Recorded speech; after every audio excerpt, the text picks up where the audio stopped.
आज बात कर रहा हूँ कि किस प्रकार हम योग की गर्भ से निकाल करके जो जानकारी है उसके माध्यम से अपनी अर्थराइटिस अर्थात गठिया बाहे की समस्या को हमेशा हमेशा के लिए ठीक कर सकते हैं।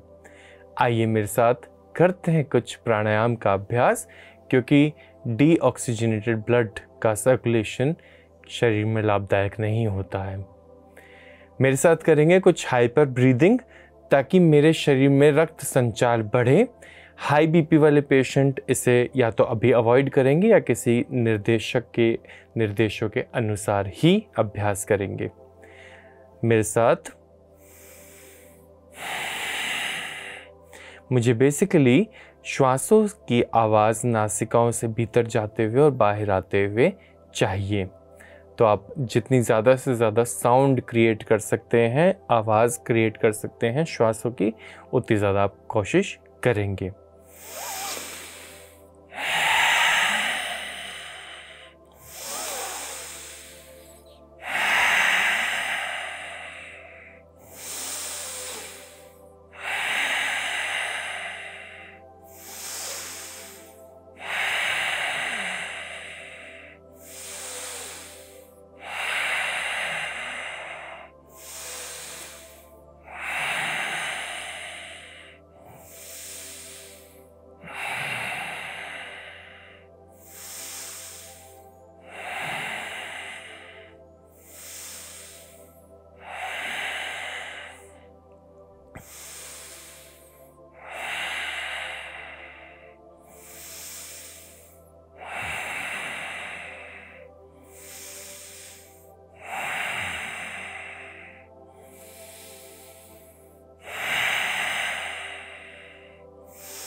और धीरे से वापस आएंगे। ये था हाइपर ब्रीदिंग का अभ्यास। अब मैं बढ़ता हूँ अपने उज्जयी के अभ्यास पर। मैं सरलता से श्वास को भीतर भरते हुए अपने गले की मांसपेशियों का संकोच ध्वनि उत्पन्न करने की प्रयास करूँगा।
और हम आ जाते हैं कुंभक के अभ्यास पे, अर्थात श्वास को रोकने का प्रयास।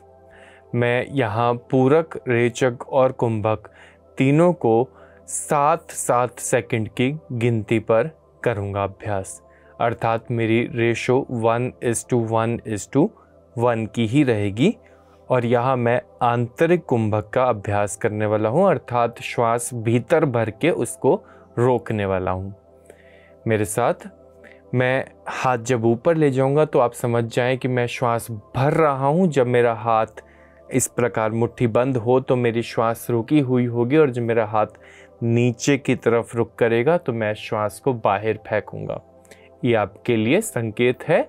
आपसे निवेदन कि आप अपने दोनों हाथों को ज्ञान मुद्रा में या जिस भी मुद्रा में आपको आनंद मिले उसमें ही रखेंगे, और मेरे संकेत को विजुअली भी लेते रहेंगे। आइए मेरे साथ। नॉर्मलाइज किया मैंने अपने आप को एक बार पुनः।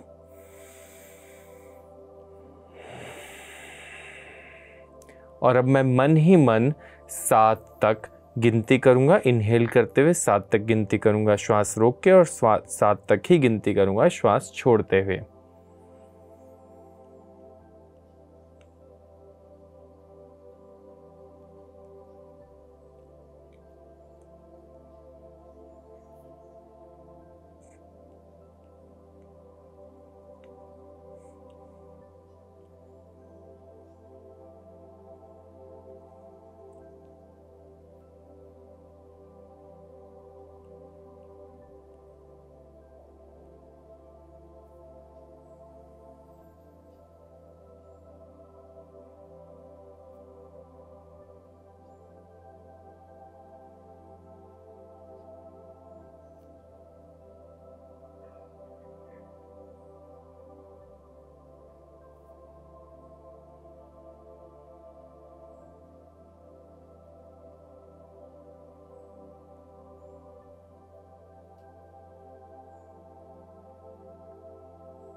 यदि अभी आसान लग रहा हो तो हम गिनती को 7 से बढ़ा करके 10 पे ले जाते हैं। 10 की गिनती तक इनहेल, 10 होल्ड और 10 ही एक्सहेल। 1:1:1 की सिंपलेस्ट रेशो।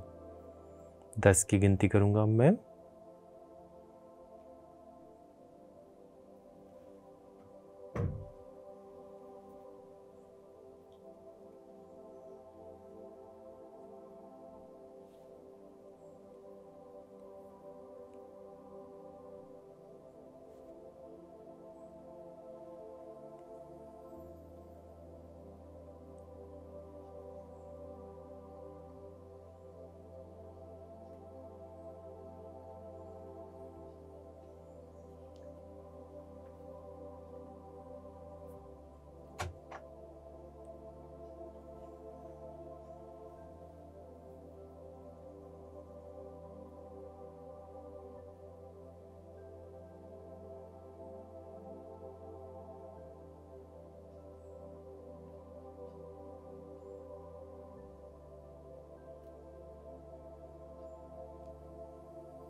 और धीरे से वापस आ जाते हैं। हम बढ़ते हैं अनुलोम विलोम के अभ्यास पर। सीधे हाथ का उपयोग विष्णु मुद्रा को धारण करने में, और राइट नॉस्ट्रिल को बंद कर मैंने लेफ्ट से इनहेल शुरू करना है।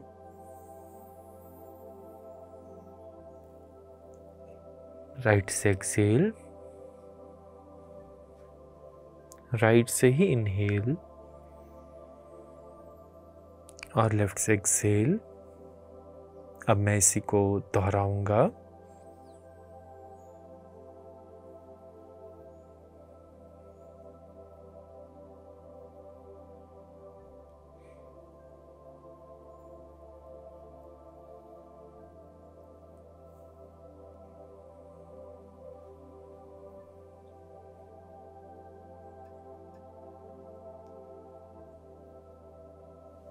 और धीरे से लेफ्ट साइड से एक्सहेल करके छोड़ देंगे। ये थे कुछ प्राणायाम के अभ्यास। अब बात कर लेते हैं आपके मन पसंदीदा सेगमेंट, जहां मैं आपको बताता हूं कि आपको लाइफस्टाइल में क्या हैक करने की ज़रूरत है, क्या चेंज लाने की ज़रूरत है, क्या वो टिप्स एंड ट्रिक्स हैं या क्या वो खान पान में बदलाव है जो ला करके आप निश्चित रूप से अपने अर्थराइटिस की समस्या को हमेशा हमेशा के लिए ठीक कर सकते हैं। देखिए, अर्थराइटिस की समस्या को यदि आपने ठीक करना है तो उसके लिए आपको विटामिन सी और विटामिन डी की अत्यधिक आवश्यकता होगी। इसके साथ साथ चाहिए होगा आपको आपके शरीर में कैल्शियम। तो विटामिन सी आपको मिल जाएगा खूब सारे फलों से, जैसा कि अनानास हो गया या संतरा हो गया या फिर ग्रेप्स हो गए या फिर एप्पल हो गई। आप इन फलों का यदि सेवन करेंगे तो इससे आपका excess uric acid LDL VLDL शरीर में से निकलेगा और आपका शरीर स्फूर्तिवान होगा। आपके जो इन्फ्लेशन पैदा हो गया है शरीर में, जोड़ों में, इन्फ्लेमेशन भी ख़त्म हो जाएगा। और इन्फ्लेमेशन के साथ साथ अगर आप विटामिन डी का सेवन कर लेते हैं धूप के ज़रिए, नेचुरल सोर्स के ज़रिए, तो भी आपको विटामिन सी और कैल्शियम आपकी बॉडी में ज़्यादा अच्छे से अब्जॉर्ब होगा। आप विटामिन डी को कोशिश करें कि अपनी पीठ पर, अर्थात सूर्य देव के सामने पीठ करके यदि आप रहेंगे तो विटामिन डी बहुत जल्दी आपकी स्पाइन में अब्जॉर्ब होता है और वो आपको लाभ भी पहुंचाता है। इसके बाद जो कैल्शियम के सोर्सेज हैं वो सबसे ज़्यादा बेहतरीन सोर्सेज होते हैं ताल मखाने या फिर कोरा तिल। कोरा तिल जो मेरी स्किन कलर का होता है, अगर आप तिल कोरा खाते हैं रोज़ाना दूध में डाल करके या फिर सब्ज़ी में डाल करके, या वैसे ही पानी के साथ आप थोड़ा सा तिल ले लेते हैं, बिना पानी के भी ले लेते हैं, तो भी आपको बहुत ज़्यादा लाभ मिलने वाला है। इसके साथ साथ आप ताल मखानों को भी थोड़ा सा घी में भून करके ले सकते हैं, उससे आपको फ़ायदा होगा। और आपको नहीं छोड़नी है मेथी। रोज़ाना सुबह मेथी को भिगो करके पहले उसका पानी पीना है और फिर मेथी को ऊपर से चबा लेना है। यदि ये कड़वा लगे आपको तो मेथी को कोशिश करें कि पानी में ही डाइल्यूट करें कुछ समय तक, ताकि उसकी कड़वाहट जो है वो धीरे धीरे करके पानी के थ्रू आपके शरीर में चली जाए और आपको मेथी का पूरा लाभ भी मिल जाए। इसके अलावा आप मेथी दाने को बहुत ही आराम से अपने घर के किचन गार्डन में या किसी भी गमले में डाल करके उगा सकते हैं। उससे आपको खूब सारा मेथी का पत्ता मिल जाएगा, आप उसका भी सेवन आराम से कर सकते हैं। अगर आप बहुत ज़्यादा पानी पिएंगे तो भी आपको आपकी अर्थराइटिस की समस्या में राहत मिलेगी और समय से रात को सो जाना भी अति अनिवार्य है। इसके अलावा यदि आप रोज़ाना थोड़ी सी आधी चम्मच अजवाइन और अदरक का एक छोटा सा टुकड़ा ले करके अगर पानी में उसको उबालेंगे और इतना उबालेंगे कि वो उबलते उबलते आधा रह जाए, तो भी आप उसको ल्यूक वार्म होने पर पी सकते हैं। और इसमें आप थोड़ा सा मिला सकते हैं नेचुरल हनी, वो भी आपको बहुत ज़्यादा लाभ देगा। और साथ ही साथ आखिरी जो टिप है वो है लहसुन की टिप। यदि आपको गठिया बाय समस्या है थोड़ी सी भी, तो आप लहसुन का यदि सेवन करेंगे तो उससे भी आपके शरीर में गर्मी बनी रहेगी और आपको बहुत ज़्यादा ताकत भी मिलेगी। पर ये ध्यान रखेंगे कि यदि आप अदरक, लहसुन जैसी चीज़ों का सेवन करते हैं तो आप पानी बहुत ज़्यादा पिएंगे, ताकि आपके शरीर में गर्मी ना बने और आपको फुंसियाँ ना निकले। आइए बढ़ते हैं आज की मुद्रा पर। और जो मुद्रा मैं आपको बताने वाला हूँ वो है वायु मुद्रा। सभी प्रकार के वायु दोषों को नाश करने वाली वायु मुद्रा। आइए देता हूँ आपको एक बेहद सुंदर सुविचार। अपना मन सदैव अपने कर्म पर, अपने कार्य पर लगाओ, इसके इनाम या परिणाम पर नहीं। आप सभी का बहुत बहुत धन्यवाद। एक बेहतर समाज की उम्मीद में मैं योग गुरु अभिषेक बंसल आपसे पुनः मुलाकात करूंगा। धन्यवाद। PMC हिंदी बदले जीवन।